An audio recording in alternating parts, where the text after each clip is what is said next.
Good morning, 14, and good morning to all of you. Here's Bridget is cooking for the breakfast. Hello, good morning. Hi tayo, guys. Bridget.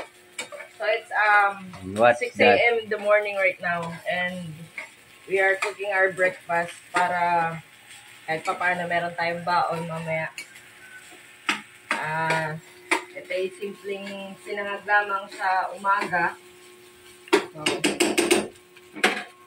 ito nakapagpirito na ako.